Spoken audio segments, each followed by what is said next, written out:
Bonjour et bienvenue pour cette nouvelle vidéo Créalbum.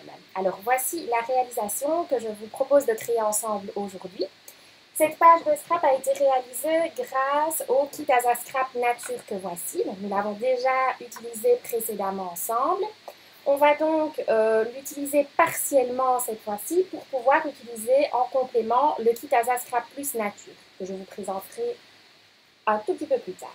Donc ici, on va utiliser un croquis de mise en page qui est celui-ci, donc c'est le croquis numéro 1.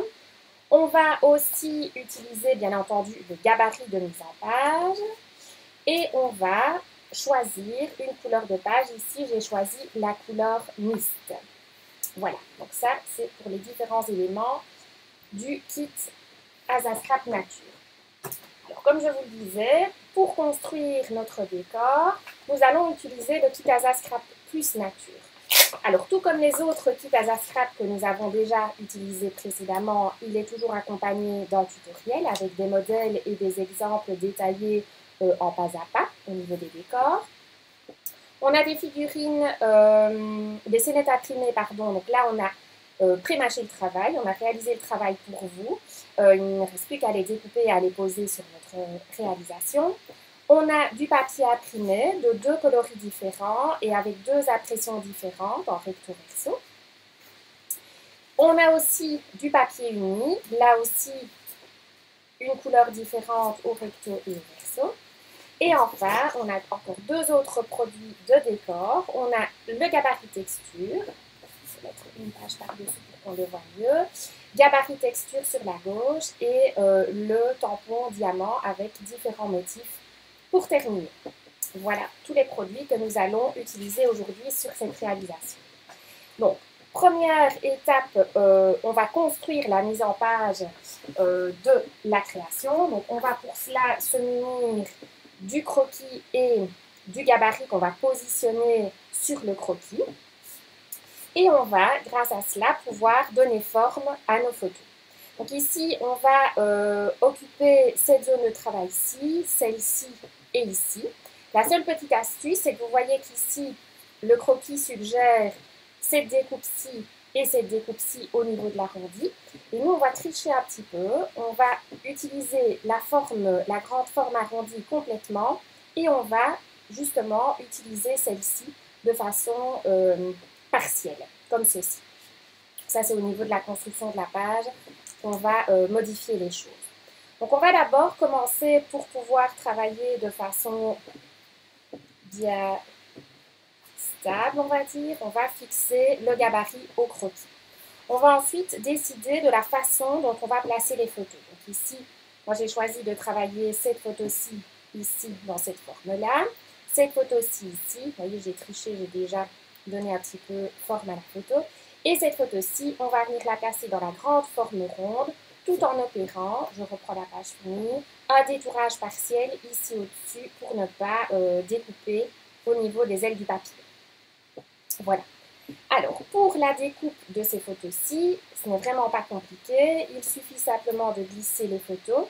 Et on va juste opérer ici la petite découpe dans le coin supérieur droit et dans le coin inférieur droit de la photo. Vous voyez qu'ici, le croquis suggère de venir raboter un tout petit peu la photo au niveau, recadrer la photo au niveau de la largeur.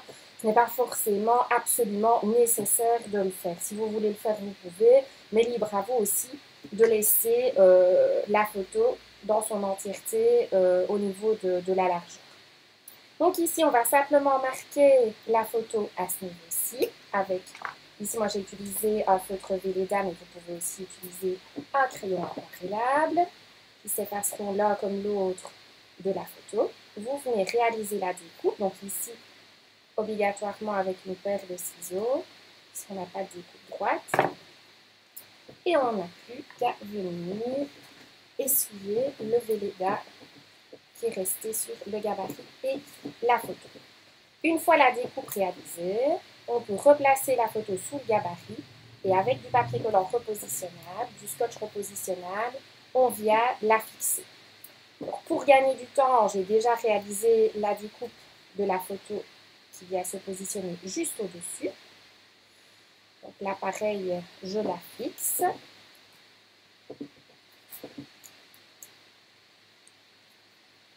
Et voilà, les choses sont déjà bien mises en place. Alors, au niveau de cette photo-ci, moi j'ai décidé de réaliser un détourage partiel, chose qui est très facile ici vu qu'au niveau de l'aile du papillon, on a un contour bien défini. Donc je vais, avec mon feutre Velleda, faire le tour du rond en m'arrêtant bien aux ailes du papillon. Voilà.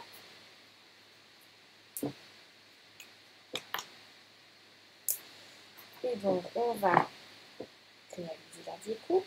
D'abord on suit le trait.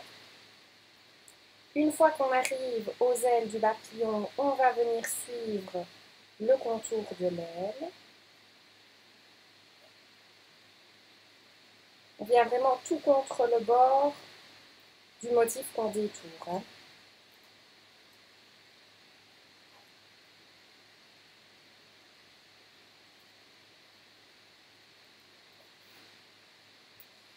Et une fois qu'on rejoint de nouveau le trait bleu, on va à nouveau suivre le trait pour réaliser la découpe arrondie.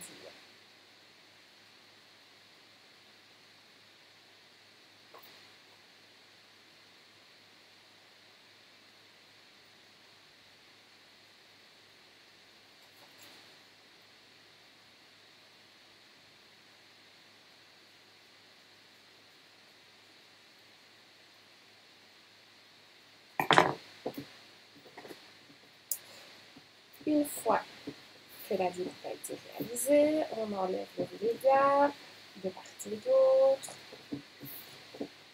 On replace la forme. Donc ici, vu qu'on a un rond, il faut pouvoir redonner. Maintenant, ici, moi, ma photo, c'est pas très... Bon, évidemment, il ne faut pas mettre le papillon la tête en bas, mais on choisit un petit peu l'inclinaison qu'on veut ici, étant donné que je n'ai pas de ligne d'horizon ou de choses qui me suggèrent. Donc ici, je préfère à ce moment-ci venir placer bien les ailes du papillon au moins sur mes deux formes de papier pour lui donner une belle assise. Donc là, on a réalisé toutes les découpes des photos. On va par la suite réaliser les découpes de papier. Et ici, dans ce cas-ci, vu qu'on va devoir décorer les papiers avant de les coller et qu'on a ici, à ce niveau-ci, un détourage, je vous propose déjà de coller les photos sur la page et on viendra par la suite ajouter les formes de papier une fois qu'on les aura décorées. Donc on va pouvoir retourner le tout, on n'a plus besoin de notre croquis, on le met de côté et avec du roulant collant, on vient encoller le tout. Alors au niveau de l'aile du papillon, soit on a le choix de coller l'élément à plat, ou alors on peut aussi choisir de placer des mousses 3D à l'arrière pour pouvoir donner un effet de relief. Par contre, ça je vous conseille, si vous choisissez de les mettre en relief, de le faire à la fin de façon à ce que ça ne vienne pas vous embêter au niveau du décor de votre page. C'est tout aussi facile de le placer à la fin. Donc ici, faites bien attention une fois que vous replacez votre gabarit de bien vous recentrer par rapport à la page hein, pour coller le tout bien droit. Alors, une fois que tout est collé, on va enlever une partie des papiers. On va même enlever le tout étant donné qu'on va réutiliser le gabarit pour venir découper nos formes sur base du croquis.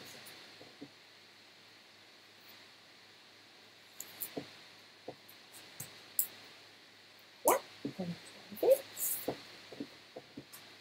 Donc, au niveau des formes de papier, elles sont ici à la verticale. Donc, on a 4 formes à découper. On les découpe dans du papier de couleur verte, comme ceci. Moi, j'ai choisi le vert le plus clair pour pouvoir, c'est ce qui sortissait le mieux, pardon, par rapport aux photos. Donc, il suffit simplement de placer le papier par-dessous pour pouvoir, sur base de nouveau, vous pouvez placer du papier collant repositionnable pour ne pas que votre croquis bouge. Vous venez glisser le papier par-dessus. Vous tracez vos formes avec un crayon papier. Donc cette forme-ci, celle-ci et celle-ci. Et vous n'avez plus qu'à les découper. Moi, bien entendu, pour gagner du temps, je les ai déjà découpés et je les ai même déjà décorés. Donc maintenant, l'étape suivante, le décor. Je vous explique ça sur une forme que j'ai découpée et que nous allons décorer avec un gabarit texture et de l'encre. Pour cela, je vous conseille de vous munir d'un tapis pour ne pas abîmer votre surface de travail. Et donc, le gabarit texture va nous permettre de réaliser un aplat de couleurs, mais texturé, comme il porte bien son nom. Alors, l'idéal, c'est de venir fixer le gabarit sur votre surface de travail. Moi, j'utilise du roulant collant repositionnable pour ne pas qu'il bouge, parce que si vous placez du papier collant repositionnable, on risque de voir en fait une trace du papier collant sur la texture, ce qui est un petit peu dommage. Votre gabarit texture, vous le déposez sur la forme, vous venez le fixer, lui, avec du papier collant repositionnable pour ne pas qu'il bouge. Et alors, petite astuce par rapport à l'application de l'encre, vous voyez qu'ici, j'ai mis un petit peu plus de matière à ce niveau-ci et à ce niveau-là. Donc, c'est vraiment pour donner l'impression que l'encre a été déposée vraiment comme ceci et comme ceci, pour donner une nuance en fait à l'aplat de couleur. Alors, fatalement, il faudra que vous fassiez attention au positionnement de votre papier. Donc, moi ici, je suis sur cette forme-ci. Donc, je vais veiller à mettre mon encre comme ceci, en partant bien de cette zone-ci et en allant comme ceci vers le haut. Okay? Alors, justement, le fait de pouvoir me dire ça, n'oubliez pas aussi qu'il faut que votre geste soit le plus fluide possible. Donc, n'hésitez pas à tourner le tout si ce geste-ci, dans ce sens-ci, est plus compliqué pour vous. Alors, à ce moment-là, vous inclinez votre surface de travail, vous faites pivoter votre surface de travail de façon à ce que vous ayez le geste le plus fluide possible. Et là, vous allez de nouveau, chaque fois, venir chercher l'encre et l'appliquer sur votre forme.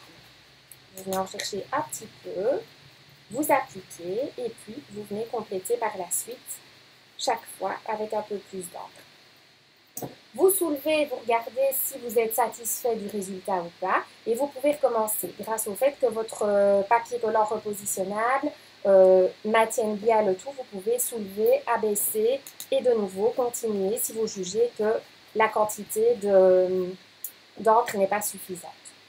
Voilà, ça c'est pour les différentes mises en couleur du papier. Donc ici au niveau des couleurs, moi j'ai privilégié le ton sur ton pour rester vraiment dans l'ambiance nature des photos. Maintenant, à vous de choisir la couleur qui correspondra le mieux par rapport à vos photos, bien entendu. Alors, une fois que vos papiers ont été mis en couleur, là, maintenant, vous pourrez les coller sur votre mise en page.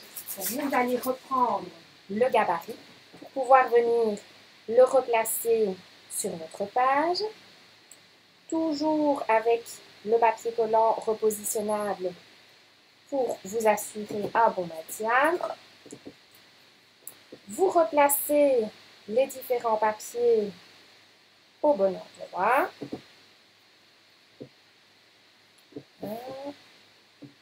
Ici et ici. Et vous allez pouvoir les coller.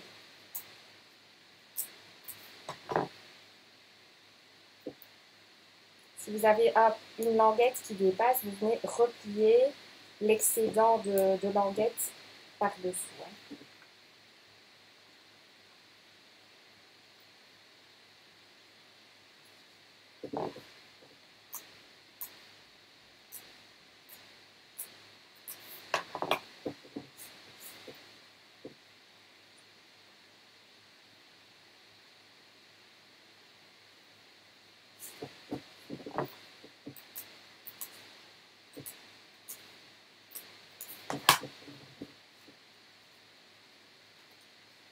il faut bien veiller à venir sous l'aile du papillon. Vous pouvez aussi le passer par-dessus, rien n'empêche, mais du coup ce sera un peu dommage de gâcher votre beau détourage. Hein.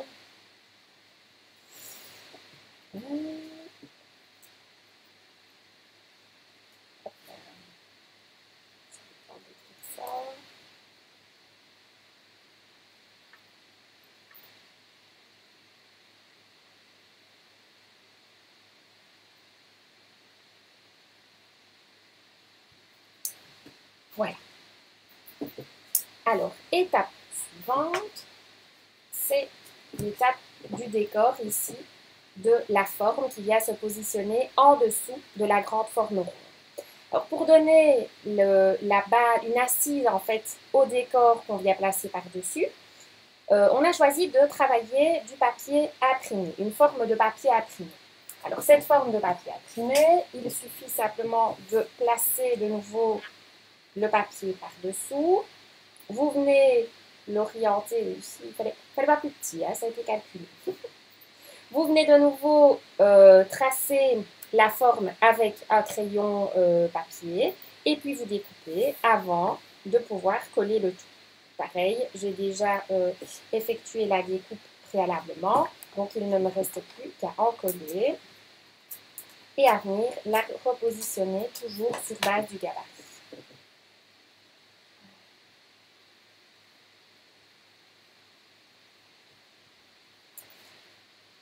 Voilà, alors vu qu'on a toujours notre gabarit qui est positionné, on va profiter encore un tout petit peu du gabarit, de façon à pouvoir ici terminer entre guillemets un petit peu notre mise en page, en traçant différents traits fuyants. Donc là, moi je suis toujours restée dans l'ambiance générale, donc dans le vert. J'ai utilisé un feutre à double pointe, donc j'ai choisi la pointe fine de façon à pouvoir travailler de façon très délicate. Et alors, il ne me reste plus qu'à venir avec le feutre, dessiner des traits fouillants comme ceci, en soulevant le feutre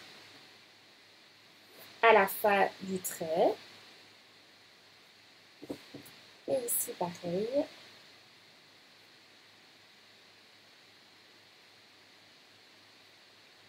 Et je suis en fait les formes chaque fois du gabarit. Hormis pour celle-ci, où là, je vais dessiner le trait, mais ce trait va être interrompu. Donc, je vais terminer ce trait simplement en venant placer ma règle par la suite. Voilà. Alors, dernière étape, on est sur le décor qui se trouve ici. Alors, ce décor, il a été réalisé grâce à cette scénette-ci. Cette scénette-ci, soit vous pouvez la détacher de la planche en utilisant la paire de ciseaux et vous allez suivre le bord extérieur le plus précisément possible pour pouvoir réaliser votre découpe. Ou alors, vous pouvez utiliser une perforatrice en venant simplement vous présenter la perforatrice dans l'autre sens. Il va falloir juste que vous découpiez un petit bord au départ parce que la perforatrice ne va pas suffisamment loin. Vous voyez, elle s'arrête un petit peu trop tôt. Donc là, elle ira jusqu'au bout. Et là, vous pourrez réaliser la découpe précise de votre rond. Ça, c'est la deuxième facilité, fatalement, de pouvoir perforer le tout sans devoir suivre la découpe arrondie. Mais c'est tout à fait possible aussi. Donc ça, c'est la première étape.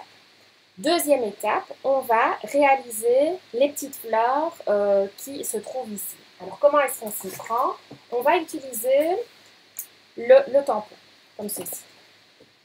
Alors, pour pouvoir imprimer ces fleurs, moi j'ai travaillé sur du papier blanc, de façon à ce qu'elles ressortent suffisamment. Et j'ai choisi la couleur bleu ciel, de façon à rappeler une couleur un peu différente, parce que le vert c'est bien, on en a mis beaucoup, donc on cherche une autre couleur qui s'assortit bien à nos photos. Et ici, on a du bleu ciel qui se retrouve à différents endroits au niveau du papillon, donc le bleu ciel, pourquoi pas. Donc, il suffit simplement de venir fixer le papier comme ceci sur la plaque à tâtonneux. ou bien vous utilisez une plaque en plexi si vous n'en avez pas. Et on va venir imprimer une frise comme ceci. Je vais la mettre de façon centrale, ce sera plus facile. Voilà. On va venir l'imprimer avec de l'encre bleue.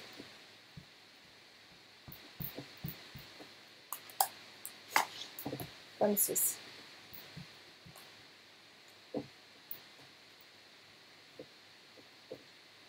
Alors, on va en remettre un petit peu,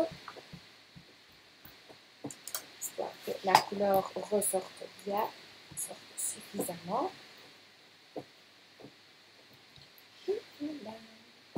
Alors, une fois que c'est... encore des petits espaces où il n'y a pas de la couleur. Maintenant, pas de panique, on ne se tracasse pas trop, étant donné que, regardez, ici, à chaque fois, je suis venue reposer une perle par-dessus. Donc, si même les impressions ne sont pas bien faites, on ne s'inquiète pas de panique, on ne verra rien. On ne s'acharne pas pour rien. Une fois que ces impressions sont faites, on va venir en fait isoler 3 motifs. Donc, on va venir prendre notre paire de ciseaux et on va venir découper une fleur moyenne, une grande et une petite. Et donc, comme les ailes du papillon tout à l'heure, on va suivre les bords du motif. Alors ici, évidemment, c'est un petit peu plus complexe étant donné que le motif est plus petit, mais ce n'est pas grave. On a envie que ce soit joli, donc on se donne la peine. Et on va venir réaliser tout le détourage comme ceci. Alors, vous n'êtes pas obligé de prendre des fleurs qui se trouvent l'une à côté de l'autre. On en a suffisamment pour justement choisir celles qui nous conviennent le mieux, sans spécialement faire attention que s'il y a une découpe d'une fleur conjointe, ça risque d'être un petit peu problématique. Donc, pas de panique, on en choisit 3, une grande, une moyenne, une petite. Et une fois que c'est fait, vous pourrez donc venir les coller sur votre page. Et ici, vous voyez que j'ai collé la grande comme ceci au milieu. J'ai placé la moyenne juste en dessous en venant légèrement la superposer. Et la petite, je l'ai placée plus vers le haut pour guider un petit peu le regard vers justement le papillon qui se trouve sur le dessus.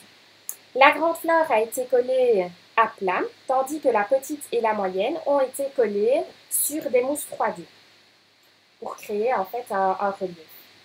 Une fois que les fleurs sont placées sur la réalisation, on peut ajouter des perles de résine, comme ceci, sur le dessus, de façon à amener un petit plus, du relief supplémentaire, mais aussi une matière différente, de façon à apporter un petit plus au décor. Voilà, je pense que je suis au bout des explications, parce que je vous ai tout dit. Donc, au niveau des différents motifs, il y a plein de possibilités. Hein. Au niveau des tampons, vous avez différents motifs. Vous avez aussi des oiseaux, vous avez un petit escargot. Là, l'escargot, il est peut-être un peu plus compliqué à détourer, mais vous pouvez aussi venir perforer un élément pour pouvoir venir le détourer, pourquoi pas. Ici, pareil, au niveau des fleurs, vous pouvez aussi, si vous le voulez, simplement détourer une fleur pour l'utiliser aussi, pourquoi pas. Donc voilà, il y a plein de possibilités. Au niveau de la scénette, vous pouvez aussi choisir une autre scénette.